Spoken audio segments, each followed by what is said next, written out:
QEL's annual It's Time for Kind initiative is a seasonal celebration of the big and small acts of generosity that can turn a whole day around. Attend programs for all ages that promote kindness, contribute to our annual canned food drive, share your kindness story on our kindness walls, and more. Visit queenslib.org/It's Time for Kind to learn more. For 45 years, Queens Public Library's New Americans program has proudly celebrated our borough's outstanding diversity, while also supporting newcomers as they adjust to life in the United States. Join us as we honor the New Americans program's 45th anniversary with a variety of educational and cultural programs. View the full schedule on our calendar at queenslibrary.org. Queens Name Explorer is a year-long project to uncover the stories behind Queens' named streets, schools, buildings, parks, and monuments. Local and volunteer historians, you can help. To learn more and contribute information, an image, or a video, visit queenslib.org/explore.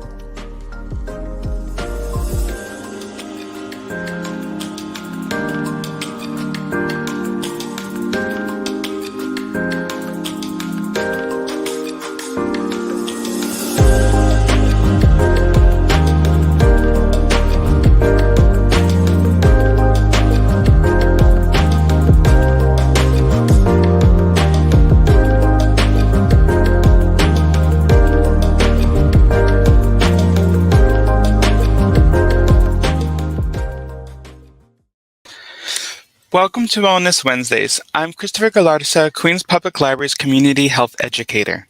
Today, we welcome Deepa Dhawan, Health Education Coordinator from the Queens Cancer Center with New York City Health and Hospitals, to discuss how to quit smoking and vaping and to provide you with resources. As we go through today's presentation, please write any comments and questions in the chat so that we can respond either during or after the presentation. And with that, Deepa, please take it away. Thank you, Christopher. So today I will be talking about how to quit smoking. Sorry about this. In my last presentation, I spoke about the health effects of smoking and vaping. We went into how it affects us, and today my focus will be on how there are a lot of resources here in New York State that if someone is interested, you can reach out to. Medications that are out there, which are available in a lot of programs for free as well. And also when you are considering to quit smoking, how you can go about with the process, dealing with the cravings, the withdrawals. So to start with, let's see some of the facts about smoking. So, I'm sorry about this. So the annual deaths which are caused due to smoking are 480,000 deaths in US every year. Out of this, 29% are because of lung cancer, 33% are due to heart disease, COPD would be about 21%, and then other risk factors, other diagnoses, other kind of cancers would be around 15 to 16%.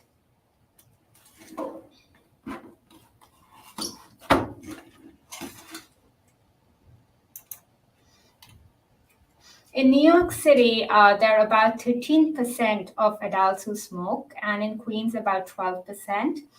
There are 13,000 public high school students who currently smoke cigarettes, and 200,000 children are exposed to secondhand smoke at their own house.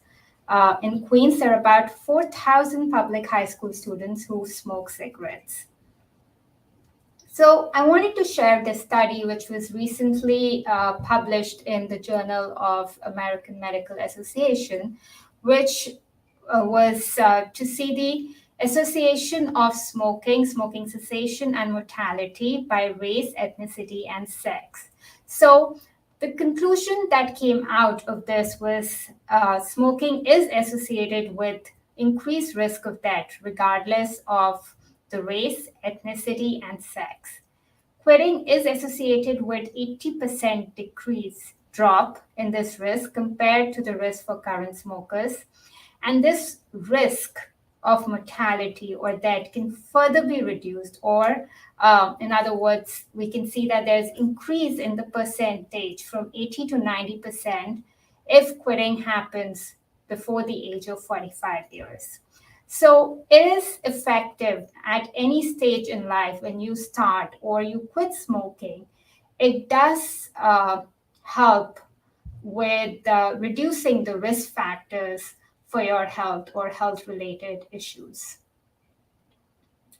So smoking is harmful, and why it's harmful is because of the 7,000 chemicals which are present in a cigarette, and 60 or more of these chemicals are cancer-causing.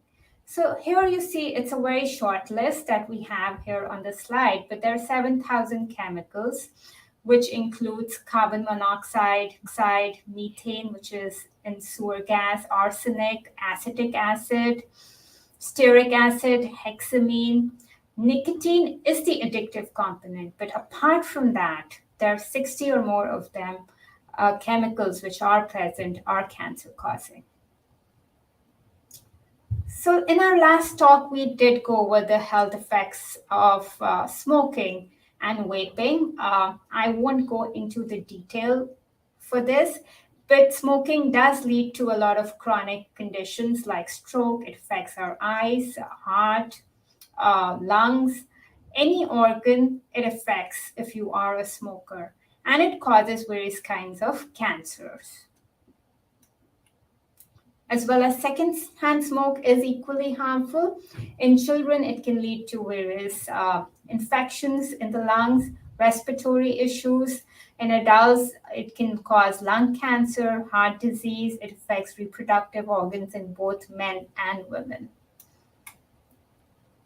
And there are benefits to quitting that you can see within 20 minutes. The blood pressure goes down, the heart rate decreases, the oxygen flow in the blood, it increases within 8 hours.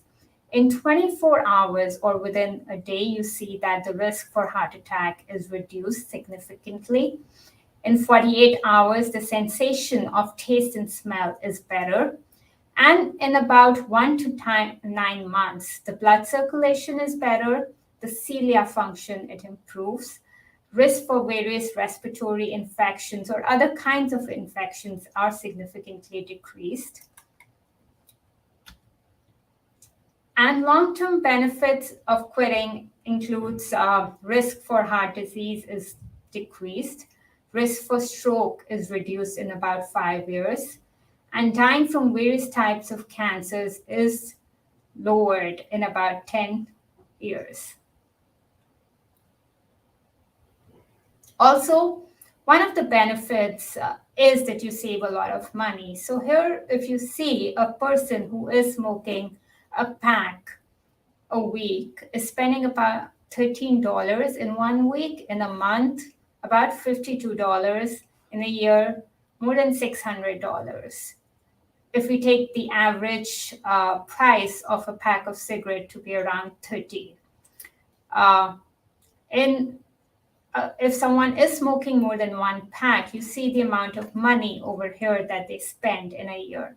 And this is a substantial amount for anybody. Like if you start putting this money somewhere else, it could be a down payment or a vacation for someone. But it is hard to quit smoking. And why is it hard? So nicotine is the addictive component in a cigarette. Cigarettes are designed in such a way that the nicotine, it is delivered to the brain within seconds. It's about 10 seconds, less than 10 seconds that you start feeling the effect. So what happens is when you take your puff, the nicotine, it triggers some receptors in the brain, and they release chemicals which gives the pleasure response. So over time, the brain gets used to getting nicotine, and the anatomy of the brain changes that if it doesn't get nicotine, you start feeling withdrawal. But when you start quitting, or you are in the process, and if you're on any of the medications that are available, these withdrawal symptoms can be taken care of. And I will be talking about it in detail in the next couple of slides. So common withdrawal symptoms that people experience is they feel the urge or the cravings because the brain is so used to getting the nicotine. And how it happens is when nicotine goes in, it releases chemicals which gives the pleasure response, or you feel good, the feel good factor comes in, and if you're not getting it, you feel the cravings. You feel irritated, upset, restless. Some people have hard time concentrating. Some people say they have trouble sleeping. And one of the common queries or questions that come up when I am talking to some patients is they feel that they'll gain weight if they stop smoking. Some people express that they feel depressed or they feel sad or anxious when they have tried to quit smoking. So there are medications that can help with the process. There are 7 medications which are approved by the FDA, which can help you in your process if you are looking to quit smoking. So the first 5 are nicotine replacement therapy. It includes the nicotine patch, the nicotine gum, the lozenge, the nasal spray, and the inhaler. And then there are pills or prescription medications, which is varenicline and bupropion. These medications are useful, and they help because the process is made easier. They take care of the withdrawal symptoms. The chances to quit for someone doubles. And there is research, and there are a lot of studies which show that if someone is on any of these medications, their chances to quit as well as staying smoke-free is significantly increased as compared to someone who's trying to do it without any help. And these medications are safe. Since you're getting from the nicotine replacement therapy, you're getting the nicotine, which is in a dosed amount without the 7,000 chemicals coming in. So they take care of the withdrawal and they increase your chances to quit, as well as you're not getting any chemicals which are cancer causing. So these medications work best if they are taken for a long enough time. Usually the dosing of these medications are 6 to 12 weeks. It could be longer depending on how someone is doing on these medications.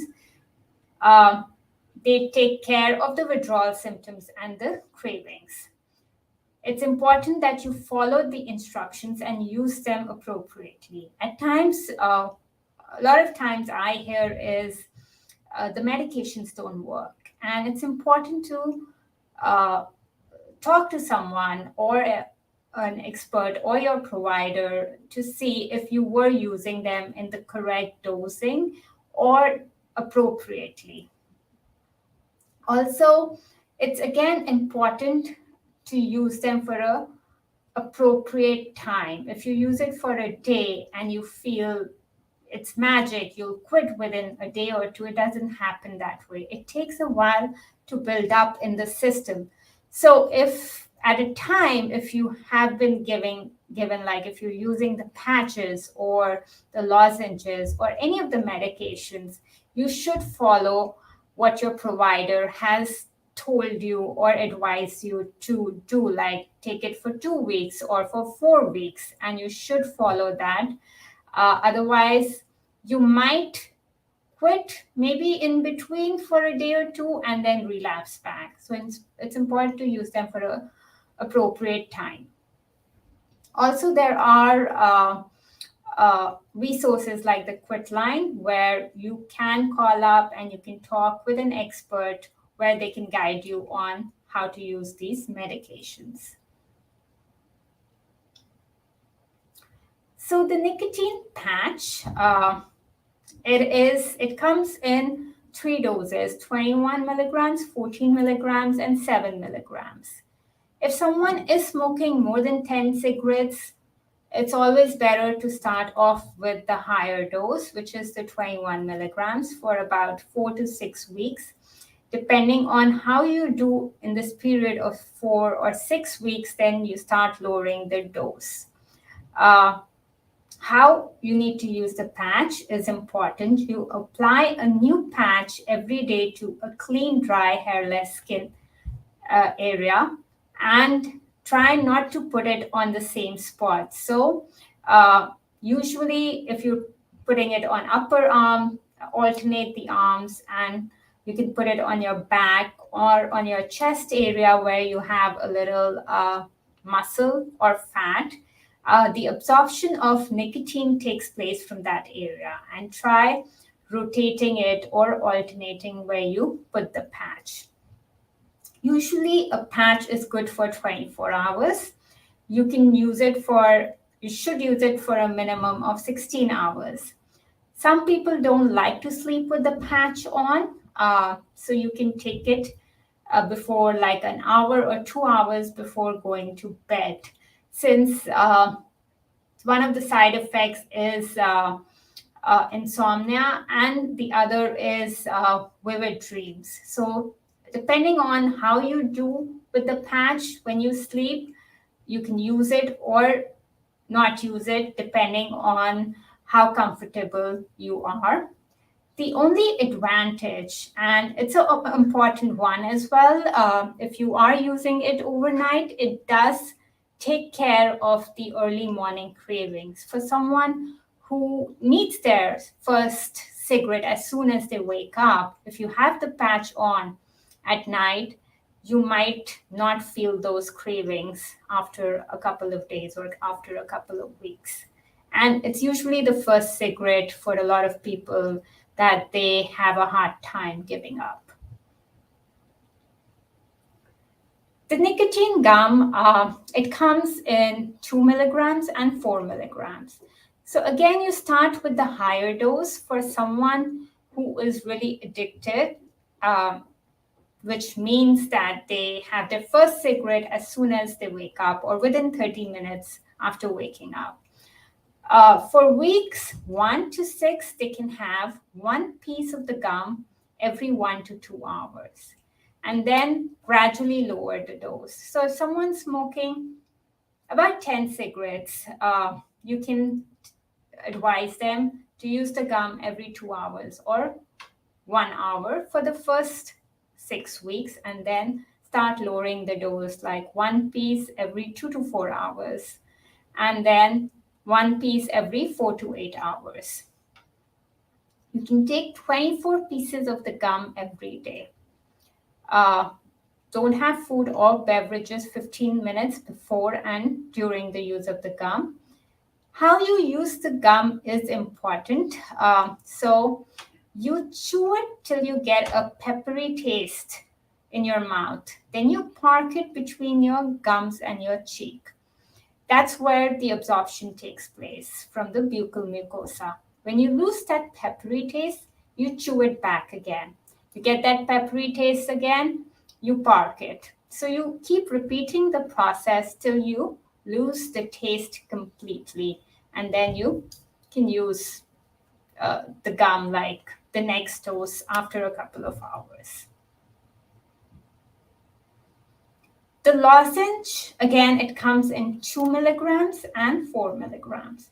Someone smoking as soon as they wake up, we usually recommend to start with the higher dose, which is 4 milligrams, and then using 1 piece every 1 to 2 hours for the first 6 weeks, and then gradually tapering the dose. one piece of lozenge every 2 to 4 hours for week 7 to 9, and then week 10 to 12, it could be every 4 to 8 hours. This depends on how someone is doing in their quit process as well. If for the first 6 weeks someone continues to smoke 10 cigarettes along with the 4 milligram lozenge and taking it every 1 to 2 hours, they might need another kind of medication with it, or they might need to continue the same dosing for a longer period of time. Maximum dose is 20 lozenges every day. So you put the pill in your mouth and let it dissolve. Do not bite on it or chew on it. The nicotine release may cause a warm tingling sensation, but you don't have to chew or swallow the pill. Occasionally, you can rotate it in different areas of the mouth, and try to avoid food and beverages 15 minutes before and during its use. So the nasal spray, so the patch, the gum, and the lozenges, they are the most commonly used NRT or nicotine replacement therapy. The nasal spray is the fastest acting among all the medications, especially the nicotine replacement therapy. So it is a metered spray of 10 milligram per ml of aqueous solution. You can take 40 doses is the maximum you can take every day, and 1 to 2 doses per hour. So 1 dose of the nasal spray means that you take 2 sprays, 1 in each nostril, and each spray will deliver 0.5 milligram of the nicotine in the nasal mucosa. Maximum, you can take 5 doses in an hour or 40 doses in a day. And for best results, initially you should use at least 8 doses every day. So again, this is the fastest acting, by which I mean that the nicotine, it reaches the brain within a couple of minutes with the nasal spray. With the other type of nicotine replacement therapy, it takes time to build up in the system, at least 4 to 6 hours. So the point here I'm trying to make is that if you feel that you're having the urge to smoke, and at that time you use the gum or the lozenge at that moment, it won't take care of the craving.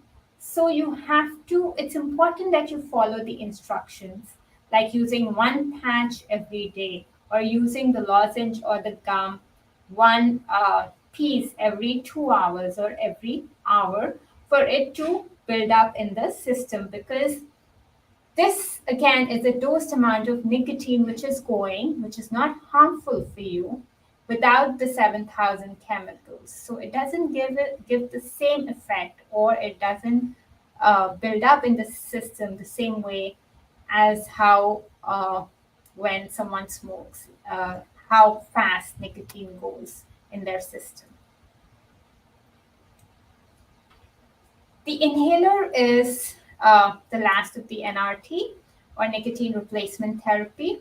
It's a 10 milligram cartridge which delivers 4 milligram of inhaled vapor. So you use 6 to 16 cartridges every day, which means 1 cartridge every 1 to 2 hours. The best effects are with continuous puffing for 20 minutes. The nicotine in the cartridge is depleted after 20 minutes of active puffing. Do not inhale it like a cigarette, but puff as if lighting a pipe. That's how you use it. Again, try avoiding food and beverages 15 minutes before and during its use.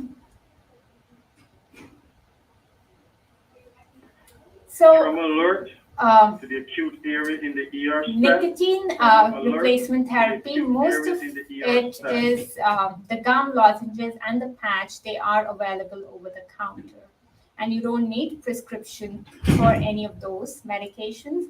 For the inhaler and the nasal spray, you need the prescription. For Now, bupropion and varenicline, these are two prescription medications again.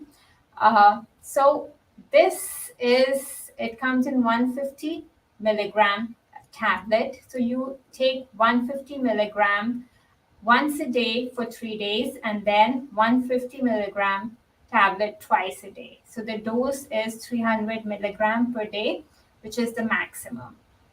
You begin taking these medications 1 to 2 weeks prior your quit date and allow 8 hours between the two doses.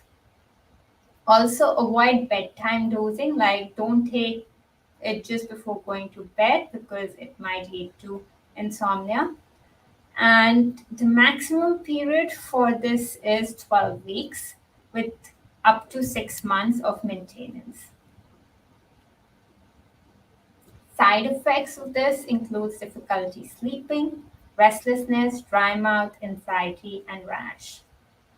And some of the contraindications for using this is for people with a history of seizure, bipolar disorder, eating disorder, and if someone's pregnant or breastfeeding. Varenicline, it comes in 0.5 milligram tablet and then 1 milligram tablet. So for the first 3 days, we start off with the 0.5 milligram tablet in the morning. Then day 4 to 7, it's twice a day, the 0.5 milligram. And then for 2 to 12 weeks, it's 1 milligram twice a day. Again, this medication is started a week prior to the quit date, and keep 8 hours between the two doses, and take the dose after eating and with a full glass of water. And people with any renal issues, they should talk to their healthcare providers if they might need some dose adjustment.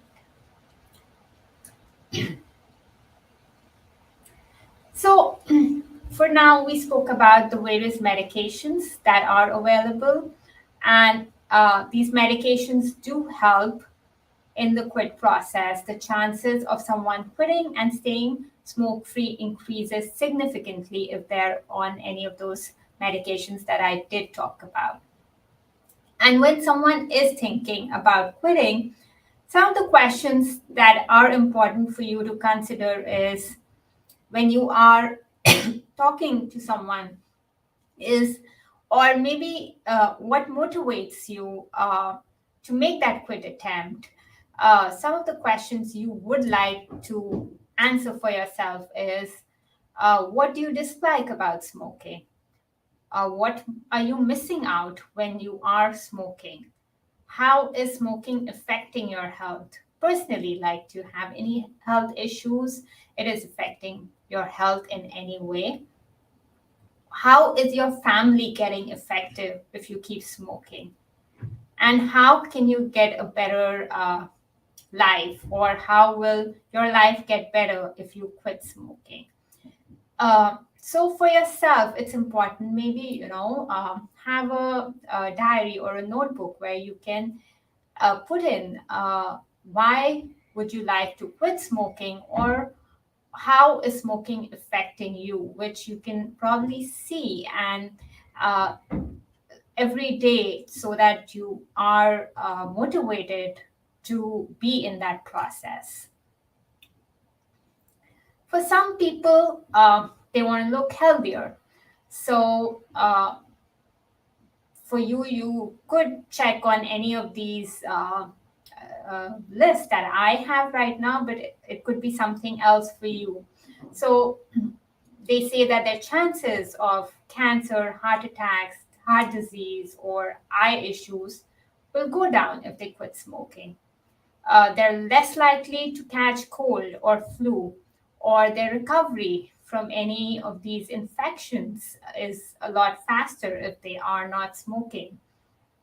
Some people say, I will breathe easier and cough less. My blood pressure will go down. I will look more youthful or younger or healthier. My teeth or fingernails will not be stained. Like usually you see for smokers, their teeth and fingernails are a little stained. So when you quit smoking, that changes as well. And quitting will make you feel better or improve your overall health. So that could be something for you. So it's important again to write down like what you're looking for when you are in that process. For some people, they want a better lifestyle. So I will have more money to spend. Like we saw, a pack of cigarette is about $13 to $15. So if someone is smoking a pack or 2 packs, they're spending a lot of money in a week, about $30, or in a year, it could be a couple of $1,000.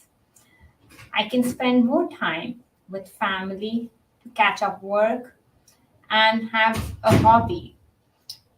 I don't have to worry about when I can smoke next or where I can or can't smoke, since now there are a lot of places that are smoke free. So if you need to smoke, you need to step out of your office space or of your apartment.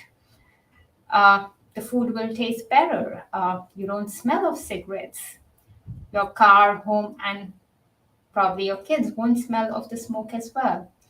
And you smell food, flowers, and different things. So basically, your lifestyle, your life, it gets better in some way. You'll have a better family life. Some people quit because they don't want their kids smoking. So that could be one of your reasons. I will set a great example for my kids because it is a lot of effort, the strength that is required to commit to the process and stay in the process to be smoke free. My friends, family, co workers, and loved ones will be proud of me. Also, like in the first slide, we saw how much the health effects of secondhand smoke. So you will be protecting your family and friends from the dangers of secondhand smoke, and that will be your reason to make that quit attempt. Your children will be healthier. You'll have more energy to do stuff with your family and friends. And you will be a lot healthier, and you might not be at a risk for various health conditions. So you'll be around to share special moments with your family. So again, those could be the reasons, or you could have your own reason to make a quit attempt. So it's important to have a journal or a diary where you can put in why you want to make a quit attempt, why it's important for you to quit smoking, or what about smoking you don't like. And when you have that reason, it is a motivating factor for you to make that quit attempt. So the next step would be setting your quit date. So if you set it within 2 weeks, there is research which shows that you are committed, you are motivated to make that quit attempt. Unless it's a special day, maybe 6 months from now, that's when you want to do it. But usually, when a person says, you'll think about it next month, they're not sure if they want to do it, and which is perfectly fine. You might start off with reducing the number of cigarettes and then quitting for good. But it's important to think about the date when you want to quit and prepare yourself, which I will go over, like what you need to think about or do when you are preparing yourself.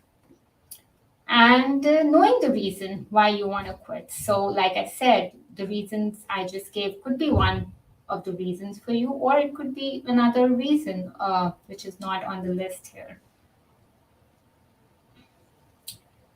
So you feel there is withdrawal when you quit smoking because the body, the brain is so used to getting the nicotine. So when it's not getting the nicotine, you're feeling, for some people, they feel restless, nervous, anxious, sad, depressed, agitated, angry.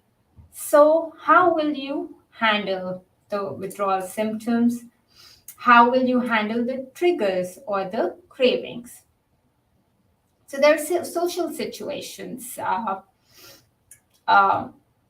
that come up. You're around people who smoke, and if they offer you a cigarette, how would you respond at that time? Or if you're at a party, if you're drinking alcohol, have the urge to smoke a cigarette, what will you do at that time? Uh, Being around people who smoke or use tobacco, or if you're just walking and you smell the cigarette, it could be a trigger for you to go get one. So, in these situations, what will you do? It's important to have a plan in place when you are thinking about quitting, because things happen. And if you have a plan in place, you know exactly what to do. So, for social situations, maybe when you're trying to give it up, you would uh, you would try to do it earlier in the week and not maybe on a Thursday or Friday where you know you have an event and you might be going out and it'll be too early for you to deal with it. Or again, telling people around you, your loved ones or your family or people you go out with, that you are in the process and this is what you're trying to do, and get their support and their help. And also the medications, they do help because you're again getting the nicotine. So they are taking care of the cravings. So when you are feeling the nicotine withdrawal, like feeling irritable because you haven't smoked, or restless, or you're having a strong craving, or like I said, the early morning cigarette is usually the hardest for someone to give up. What are you going to do in these situations? For the withdrawal, the medications do help a lot, especially for the cravings in the morning. If you use the patch, it does take care of the craving. If you're on the nicotine replacement therapy, you are getting the nicotine. So the craving or the urges will be taken care of for this specific condition. Also, everyday situations. So when you step out or you're on the phone, that's when you smoke a cigarette, or when you're drinking coffee. Usually, a lot of people say that they smoke after a meal, or when you're walking or driving, that's when you smoke. I had a patient that once mentioned that his car ride was maybe more than an hour, and that's when he smokes. Like, he continuously smokes during that hour and back from home to work and then back home. So that's the only time. But during that time, it could be a couple of cigarettes. So what is the solution for that, or how would you deal with it? So getting a car washed, firstly try and get rid of the smell that is in the car, could be one thing. Maybe during that car ride, maybe carpooling with someone to work, or distracting yourself during that car ride, talking to someone at that time could be one thing. Or for some people, they walk to work. They have a specific route they take. So trying to change that could be taking care of the trigger. So again, what is your trigger? What is the everyday situation? If you smoke after a meal, what would you do? Or again, using the medications, like maybe using the gum or the lozenges at that time. So the craving is taken care of during that time. And then when you feel, some people say they smoke when they're stressed, or when they're happy, or when they're upset. or when they're anxious. So what would you do? They have a situation which triggers an emotion, and that's when they pick up a cigarette. So what will you do during that time when you have that situation? So how will you distract yourself? For some people, drinking water helps. They say the craving goes away when they have water, when they feel the urge to smoke. Uh, Eating something crunchy like carrots, apple, or sunflower seeds. Taking deep breaths for about 10 seconds.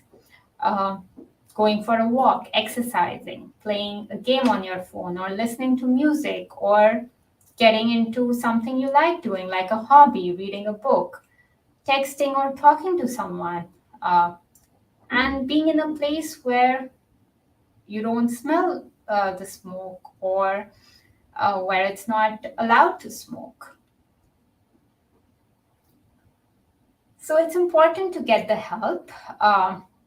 When you do go to your doctor, ask for help, healthcare provider, they can discuss the various options that are available and can guide you towards a program where you have trained counselors that can help you, or experts that can help you with the quit smoking process. Also, now there are a lot of apps available for support, which I'll share with you in a minute. But it's important that you share your plan with your loved ones. Uh, Maybe find a buddy or a quit buddy, which people who are trying to quit together, like people join the gym together, or they're following a diet together. So you can find a quit buddy that you're trying to quit together the habit of smoking. Also, ask for help. Join a social media community with other people who are trying to quit smoking.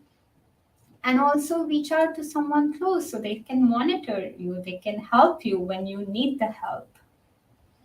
So, these are some of the options like for apps which are available. The quitting app, this is quitting, it's from Truth Initiative. And then you have the Smoke Free Teen app. You can download it on your phone.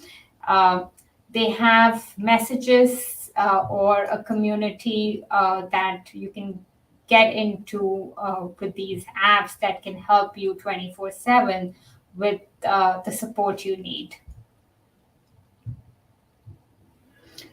Also, it's important you reach out to a program or the quit line, because you have experts or counselors that can help you, and they don't have any judgment, or they don't have they're there to help you. They're uh, trained to help with these situations. They can create a plan and work out with you, like talk to you how what barriers you might experience during the process, the triggers, how you can go about with these triggers. Also, how you can deal with these cravings, how to get the help from family and friends that you need, and they can guide you to the various websites or texting programs that are available. Also, a lot of these programs offer medications which are for free. So you can talk to your healthcare providers, or go on any of these apps, and you can get the help that can really be useful for you. Thank you. And any questions?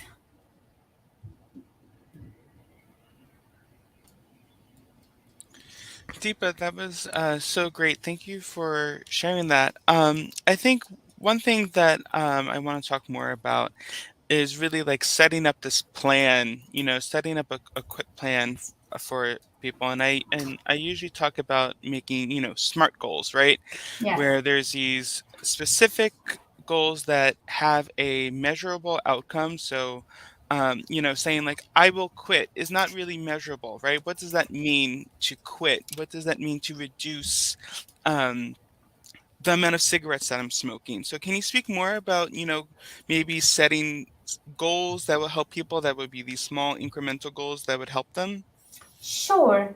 So, when I work with my clients or my patients, a lot of them don't want to commit to quitting, completely, if I may say that. So for example, if they're smoking 10 cigarettes, we usually start off with, okay, we discuss the options for the medications, because there is evidence and there's a lot of research which shows that the medications do work with the cravings or the urges.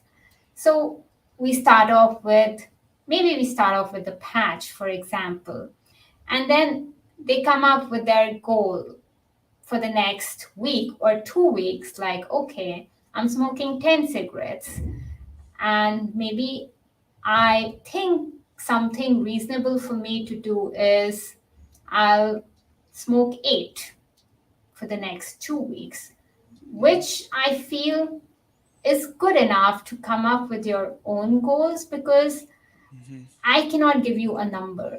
I cannot say smoke 5 because there are two things that we're dealing with over here: the addiction and the behavior.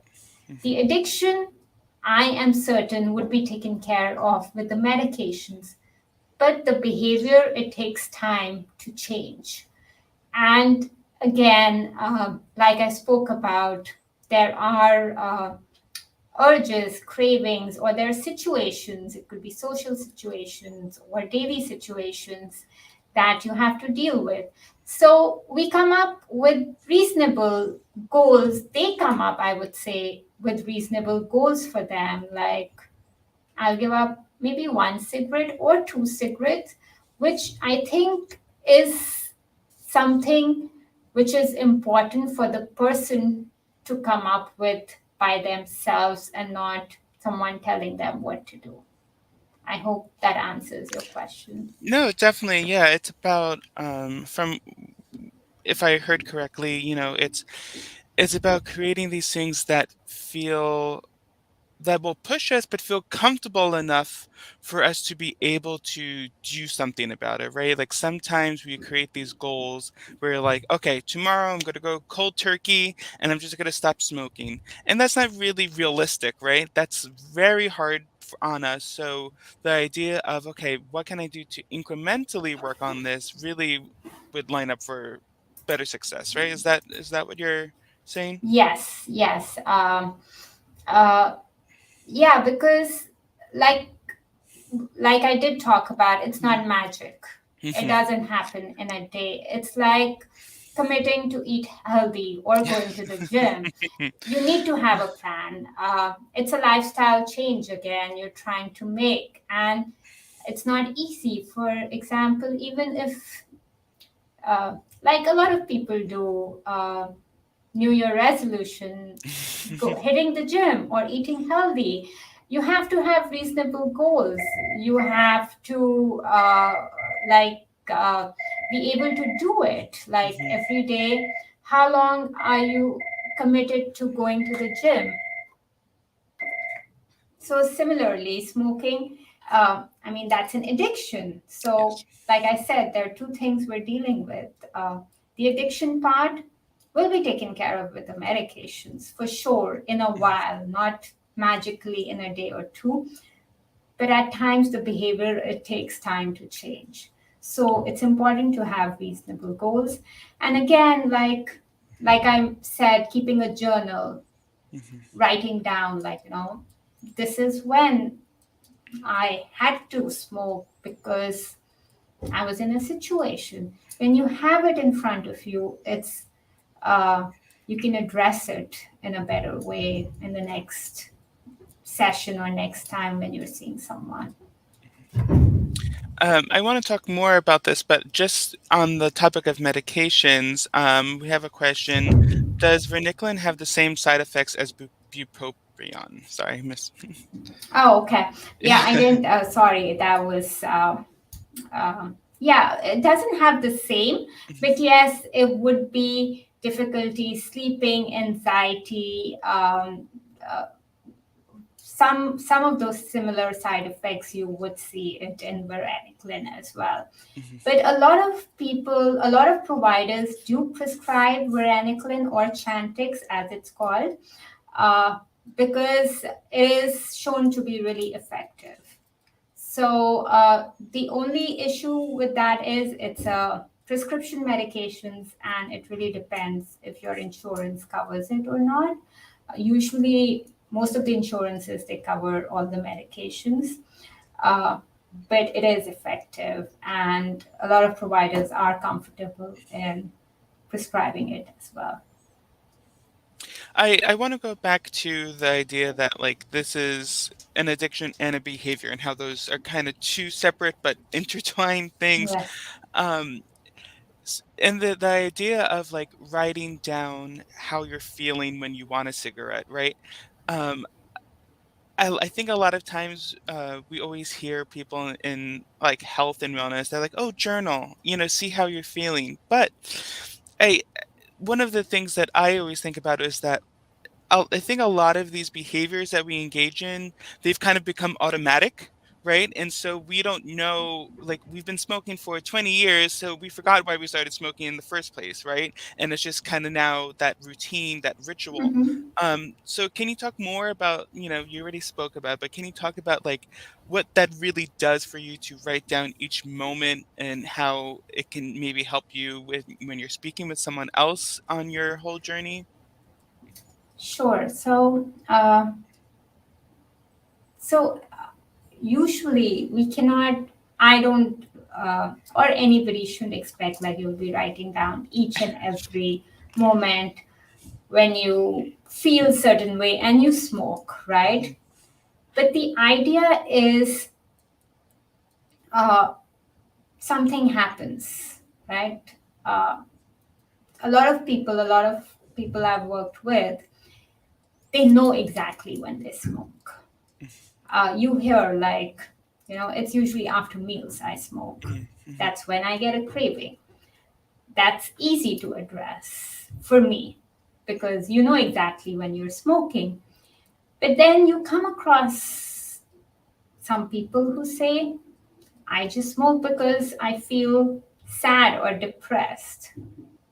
And you don't feel sad or depressed for the whole day, right? There are moments that you feel sad or depressed. So the idea behind, for me, is to know exactly what happened and what led to someone smoking. So I usually say, okay, maybe just note down the time when you picked up your cigarette, and just write like, maybe a word or something like, I smoked because. And I don't feel that it's feasible for everyone to write like, Right. they're smoking because they can't like write everything they feel at that moment. It's just like, okay, this happened and I smoked. Or even if, just write down the time and I smoked at this time, and we can go back to it. And, we know exactly what intervals you're smoking, what happens during the day, just so that they know exactly what situation they fell in and they picked up a cigarette. Because when you're trying to cut down, even if you cut down one cigarette, that's a big deal. And that's a big achievement, because it's a very, they're designed to get us addicted. And like you said, we started smoking like 20 years back. Now we don't even know why we're smoking. And it's a routine, like walking to work. That's when I smoke. So how we can deal with that situation, and how we can delay the craving and ultimately give it up. So that's the idea of writing down, so that you for yourself can see what happens. And And I feel the opposite also holds true, right? So if you wanted to smoke and you didn't, writing that down and say, hey, Yeah. I didn't smoke, and this worked. And so that you can recall that, so you're not always reinventing the wheel when you're trying to, push through a craving or something like that. Yes, and you did get a very important point. Like, we usually talk about the risks of smoking. There are times it doesn't work with a lot of people. They want to Mhm. hear the brighter side. And as you mentioned, yes, this worked. And that would be more motivating for someone to give up their next cigarette. Yeah, and I wanted to talk about the, focusing on positive things when you were talking about thinking about why you want to quit, how it's going to positively, affect your life. I immediately thought of motivational interviewing, when you're saying, okay, so like, what are the good things that are going to happen? And really, we call it change talk. I'm sure you're very Yeah. familiar, and talk about, okay, so what are the good things that are going to come? And not I think we often tend to dwell on negative aspects, and we kind of get stuck in that routine. So can you speak more about, maybe not necessarily motivational interviewing, but the importance of thinking about, wow, this sucks that I'm quitting, and more of like, I'm doing something that's good for me and good for my family. Sure. So, a lot of times, so I work here at Queen's Hospital with cancer patients as well, right? Mhm. You hear about cancer diagnosis and you think that someone will just quit the next day. But Right. that doesn't happen. It's usually the opposite. Mhm. They feel that now they have cancer and they don't have a reason to quit. Mhm. Uh, and it's hard. Again, it's an addiction which is hard to give up. So, to go through with those patients about how is it affecting, they already know it is affecting them, Mhm. and Mhm. the treatment will not be as effective if they continue to smoke, and you cannot reiterate that same thing again because they're already aware about that. So Mhm. it's important to look at now what, like, the population we're catering here. When you talk about the amount of money you'll save, it's really motivating for a lot of people. Um, or even like, the time they'll spend, quality time they might Mhm. be spending with their family, that might be more reassuring or more motivating for them. Also, I did mention in one of the slides, like, uh, how secondhand smoke affects other Mhm. people or your loved ones. So that could be motivating for someone to give up. And a lot of people do give up because of their family, for their kids. Mhm. So, looking at the positive side, like the money you save, like, it's thousands of dollars. It could be like a tuition fee for your kid or maybe a down payment for something. Mhm. So that's important when you are talking or thinking about, I feel, smoking. So again, finding your own reason why you want to quit is important. Mhm. Me telling someone or even advising someone is not good enough unless they have their own reason. And usually, people who smoke, 80% of them want to quit. Mhm. It's they've tried before and they've relapsed, and that could be demotivating for someone. But it takes 7 to 11 quit attempts before someone quits for good. And this is not a number I'm making up. There is research where they came up with this number. So it's about, on an average, people try 11 times before they give up completely. Wow. So again, focusing on, having a better lifestyle, or spending better time with your family, Also, you won't be smelling of smoke. That's something, some people do have. When you talk to them, they feel that way too. Like if you talk to them after a week or two, they feel, they smell a lot better. So, again, looking for your reasons, it's important. Great. So I want to say thank you to Deepa for joining us today. We had a really great conversation, and thank you for everyone for joining us. And we'll see you at the next Wellness Wednesday. Have a great day, everyone. Bye. Thank you.